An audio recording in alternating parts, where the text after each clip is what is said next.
Terima kasih telah mengklik video ini dan semoga kalian selalu diberkati Tuhan Yang Maha Kuasa.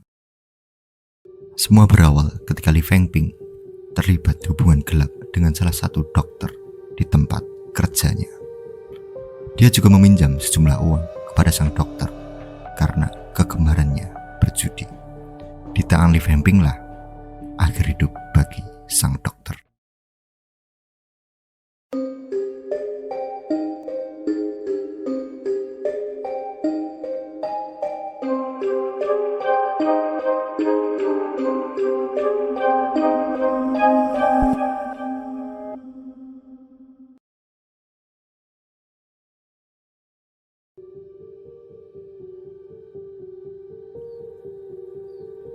Awalnya, Li Fengping hidup dengan keluarganya di sebuah kampung Huojia, Dongping, Guangxi, Cina dengan kondisi ekonomi yang sangat miskin. Dulu, ayah Li Fengping terpaksa drop out saat tahun pertama di SMP karena kondisi ekonominya. Akibatnya, dia sangat sulit mendapatkan pekerjaan yang lain. Dengan pengalaman yang seperti itulah, ayah Li Fengping tidak ingin anak-anaknya merasakan hal yang sama dengan dirinya. Dia mengharuskan anak-anaknya untuk belajar dan sekolah sebaik mungkin. Ayah Li Fengping merawat anak-anaknya sendirian karena istrinya mengidap penyakit jiwa. Pola didikan ayah Li Fengping berhasil, terbukti dengan keempat anaknya yang tidak mengecewakan sejak dini. Mereka mendapatkan nilai baik dan bisa lolos masuk sekolah terbaik di kawasan Dongping dengan bantuan pemerintah.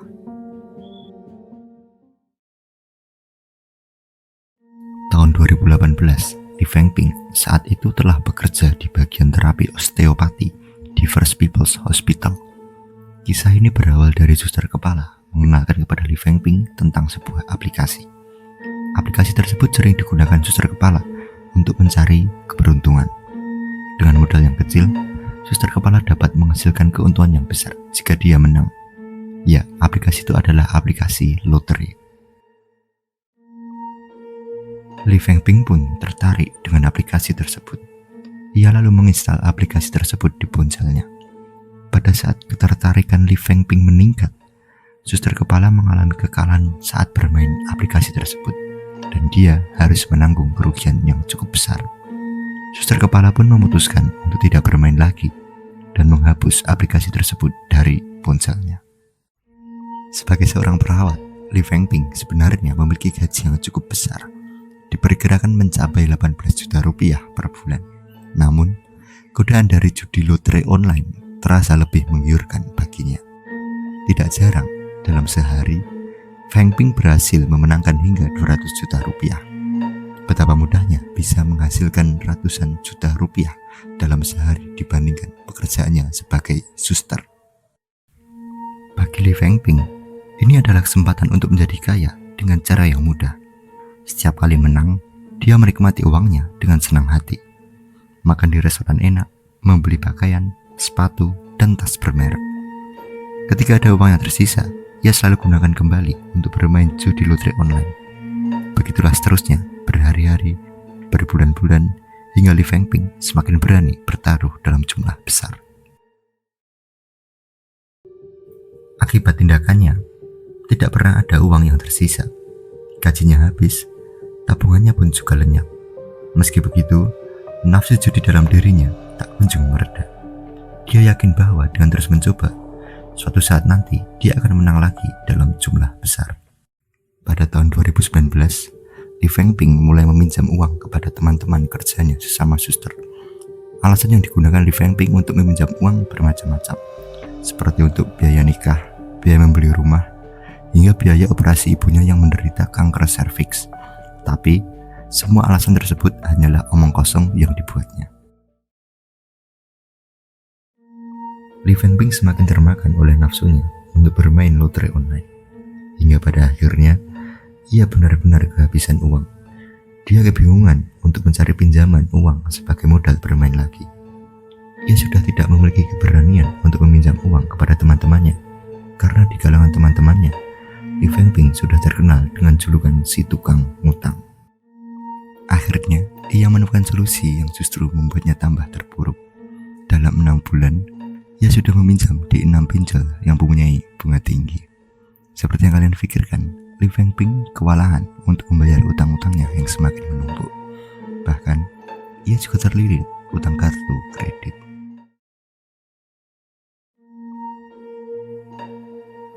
Gaji bulanan Li Fengping sudah pasti habis untuk membayar utang-utangnya.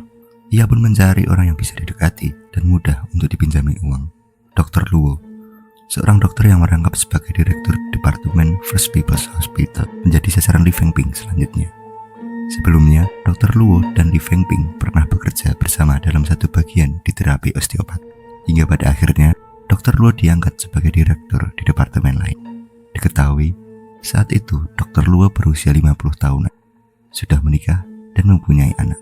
Dr. Luo memanglah kaya, itulah mengapa Li Fengping memberanikan diri untuk mendekati Dr. Luo.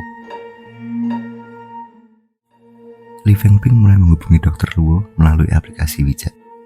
Entah alasan apa yang digunakan Li Fengping, hingga Dr. Luo mengiyakan perkataan Li Fengping untuk meminjaminya uang sebesar 450 juta.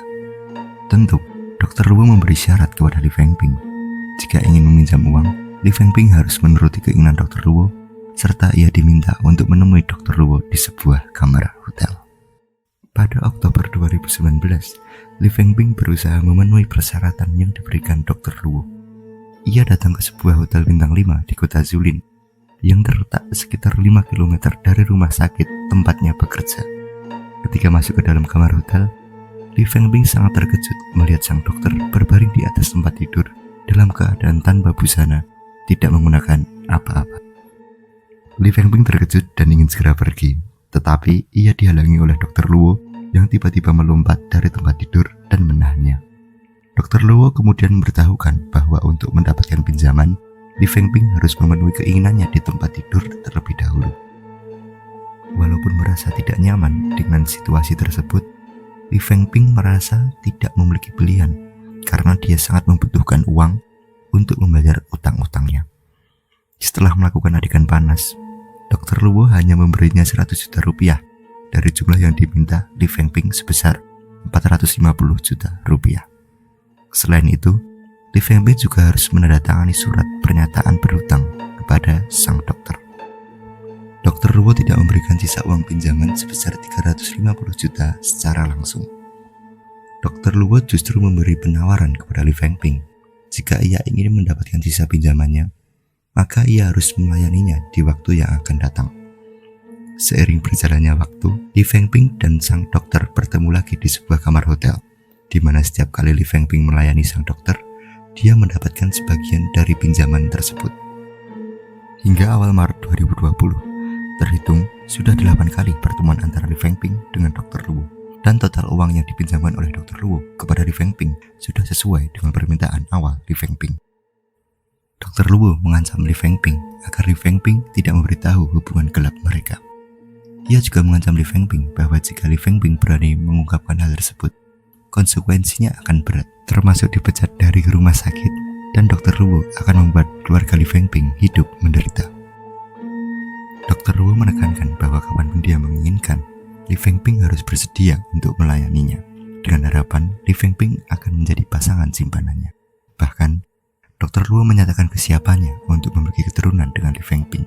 Situasi ini membuat kehidupan Li Fengping semakin rumit.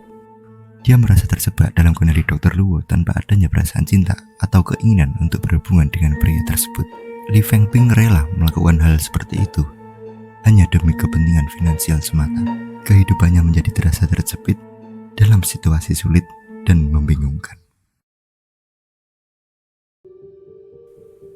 Li Fengping mulai merasa sangat tertekan karena harus menghadapi utang pinjalnya dan utang kepada Dr. Luo, serta kewajibannya untuk memenuhi kebutuhan hubungan biologis pria tersebut.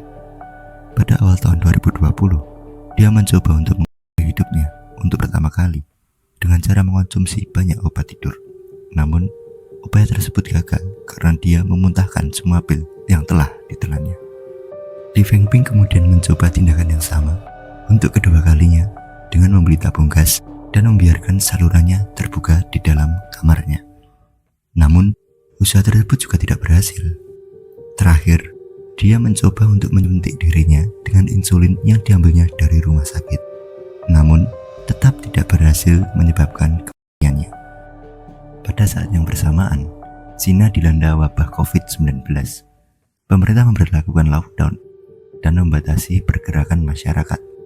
Akibatnya, hotel-hotel ditutup dan tidak ada tamu yang diizinkan untuk menginap.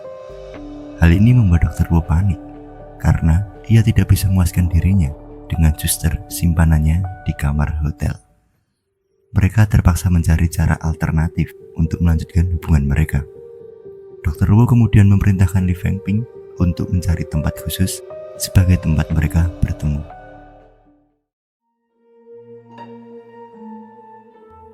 Pada tanggal 18 Maret 2020, Li Fengping menyewa sebuah penginapan yang terletak sekitar 200 meter dari rumah sakit. Biaya sewa penginapan tersebut ditanggung oleh Dr. Luo. Pada 20 Maret sekitar pukul 7:30 malam, Dr. Luo makan malam di rumah bersama keluarganya. Kemudian, dia memberitahu istrinya bahwa akan kembali ke rumah sakit untuk melakukan operasi pada seorang pasien. Sekitar jam 10 malam, Dr. Luo tiba di penginapan yang baru disewa oleh Li Fengping, mengendarai mobil BMW-nya. Saat memasuki apartemen, Dr. Luo marah karena Li Fengping tidak menyambutnya dengan ciuman dan pakaian yang seksi. Dr. Luo lalu mengancam Li Fengping untuk melunasi utangnya besok jika pelayanan Li Fengping tidak memuaskan. Karena kesal, sang dokter memutuskan untuk pergi tidur. Li Fengping emosi dan muak dengan keadaan tersebut. Ia lalu mencari di mesin pencarian Baidu tentang bagaimana jika kita sangat membenci seseorang. Bukan jawaban yang baik yang keluar dari mesin pencarian tersebut, Baidu malah memberikan jawaban untuk melenyapkan orang yang sedang dibencinya. Pada 21 Maret, pukul 1 dini hari, Li Fengping melakukan aksi sesuai dengan jawaban Baidu. Ia mengambil kabel komputer lalu menjerat leher Dr. Luo dengan kabel tersebut. Dr. Luo awalnya memberontak, akan tetapi Li Fengping melakukannya dengan sekuat tenaga untuk meluapkan emosinya. Beberapa menit kemudian, Dr. Luo terbujur kaku. Saat menyadari hal itu, Li Fengping segera menyentuh nadi Dr. Luo. Namun, denyut nadinya sudah tidak berdetak lagi. Dengan pengetahuan medisnya, Li Fengping membuat pernapasan buatan untuk Dr. Luo. Tetapi, tidak ada respon dan di saat itulah Dr. Luo tewas di tangan Li Fengping. Di saat-saat seperti itu, Li Fengping masih memikirkan utangnya. Ia langsung mengambil ponsel Dr. Luo dan membukanya dengan sidik jari sang dokter. Lalu ia mentransfer uang senilai 200 juta rupiah ke rekeningnya. Uang itu langsung digunakan Li Fengping untuk membayar utang-utang pinjolnya. Li Fengping tidak mau aksinya tersebut diketahui. Untuk menghilangkan jejaknya, ia mencari di internet cara untuk menghancurkan jasad. Namun, ia tidak punya waktu untuk melakukannya karena ia harus bersiap untuk bekerja pada pukul 8 pagi. Sebelum berangkat bekerja, ia sempat menelpon istri sang dokter dengan meniru suara Dr. Luo. Li Fengping memberitahu sang istri bahwa dia tidak akan pulang karena memiliki tugas operasi, dan setelah itu dia akan mabuk hingga pukul 6 sore. Pada malam 21 Maret, mulai pukul 8 malam hingga 5 pagi, ia melakukan aksinya. Ia membunuh tubuh Dr. Luo dan memasak potongan-potongan tersebut selama lebih dari 20 jam. Setelah itu, potongan-potongan tersebut ia buang ke toilet dan ia siram dengan air.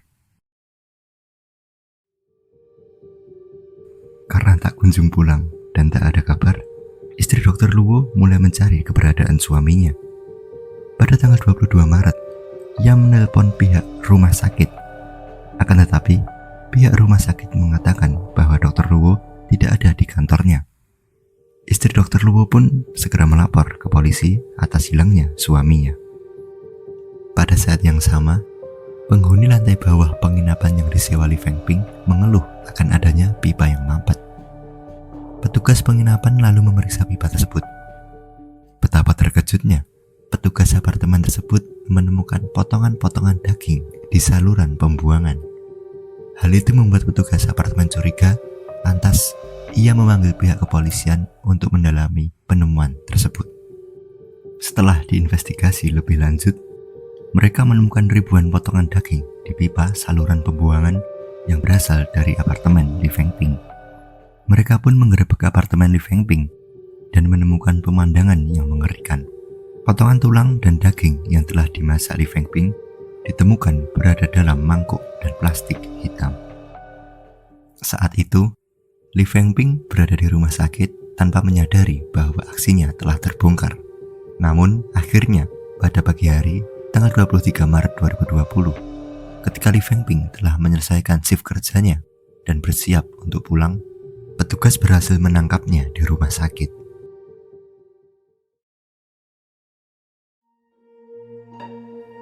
Di persidangan, Li Fengping mengakui kesalahannya, tetapi ia juga menyoroti kesalahan Dr. Luo karena telah melakukan pemerasan seksual kepadanya.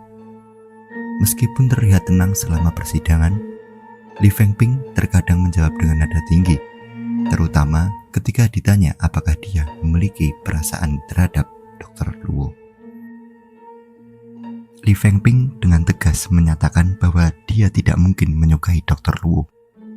Dia merasa tidak nyaman melihatnya dan menggambarkan Dr. Luo sebagai seorang pria yang tua, gemuk, dan memiliki telinga besar, bahkan tidak layak sebagai figur ayahnya. Awalnya, Li Fengping enggan menyebutkan siapa yang memperkenalkannya pada judi lotre online. Tapi kemudian, dia mengakui bahwa kepala suster yang memperkenalkannya. Kepala suster kemudian menyesali tindakannya dan mengakui bahwa dia menyesal telah memperkenalkan aplikasi judi tersebut kepada Li Fengping. Di pengadilan, terungkap bahwa Li Fengping telah menghabiskan 6,5 miliar rupiah untuk bermain judi lotre online menggunakan 2 kartu bank. Jumlah tersebut sangat fantastis bagi seorang suster yang menerima gaji 18 juta rupiah per bulan. Ayah Li Fengping datang dengan bis dari kampung ke kota Zulin untuk mengikuti persidangan anaknya. Tadinya, ia bangga dengan anaknya yang berpendidikan. Sekarang, kebanggaannya tidak berguna lagi sebab anaknya yang pintar dan berpendidikan telah melakukan kejahatan paling keji. Pada Oktober 2020, pengadilan telah menjatuhkan vonis hukuman mati pada suster berparas cantik tersebut. Sekian cerita kasus hari ini. Gimana pendapat kalian? Tulis di kolom komentar.